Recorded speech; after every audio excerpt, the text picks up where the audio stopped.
Добрый вечер, в эфире экстренный выпуск новостей. Все мировые СМИ пестрят заголовками о том, что здоровье нашего президента пошатнулось. Одни пишут, что его сердце остановилось, другие, что его сердце замерло. В отличие от наших зарубежных коллег, мы пестреть не будем. По данным наших источников, сердце Путина действительно остановилось и действительно замерло. Но потом отдышалось немного и снова пошло. И у нас на связи личный сердцехранитель нашего президента, который как раз дежурил в бункере в ту доброполучную ночь. Здравствуйте, вы в эфире.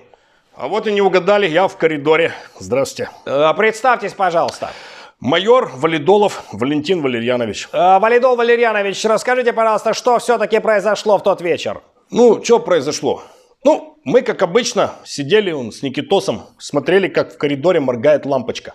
Никитос говорит, надо бы ее заменить, что она моргает? Я говорю, Никитос, ну ты ж тоже моргаешь. Тебя же за это никто не заменяет, правильно? Простите, что перебиваю, а кто такой Никитос? Ну, сотрудник наш, который за президентом чемоданчик специальный носит. Мы его все-таки называем Никитос чемоданонос. Это все, конечно, очень интересно, но нас больше интересует, что произошло с президентом в тот момент. Ну да. И вот мы, значит, сидим и слышим в спальне президента какой-то странный грохот. Звук был такой, знаете, очень похожий на тот, когда президенты грохаются в спальне. И что дальше? Ну, я, недолго думая, побежал к двери. Никитос думал чуть дольше, чем я, но тоже побежал. И вот мы с ним, значит, открываем дверь и смотрим, а там на полу горизонтально Путин стоит в странной позе. Какой кошмар! И что вы сделали первым делом? Ну, первым делом мы обрадовались. Простите, чему вы обрадовались? Ну, тому, что дверь была открыта, и ее не пришлось выбивать. Там просто 20 сантиметров стали, и это только ручка. Ну, допустим, с президентом что? Какие были ваши действия? Ну, я Никитосу сразу кричу, щупай пульс. Он пощупал, говорит, все отлично, пульс есть. Я говорю, придурок, не мне щупай, а президенту. Он начал щупать у него, и кое-что у него нащупал. Я говорю, идиот, пульс не там щупают, а здесь. Да скажите уже, пульс был или нет? Да, пульс был в норме. Чего не скажешь о президенте.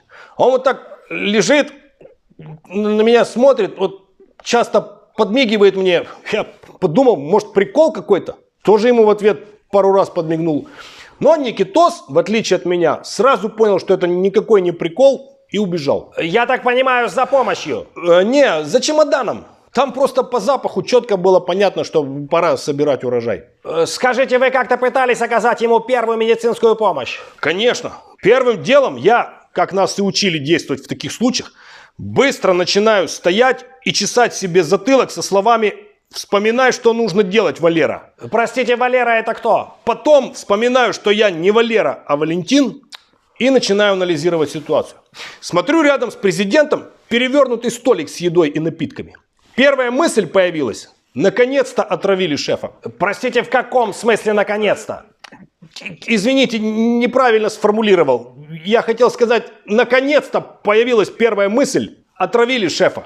И я сразу начал есть всю эту еду и пробовать напитки. Зачем вы это делали, если они отравленные? Ну, мне ж надо было как-то проверить свою теорию.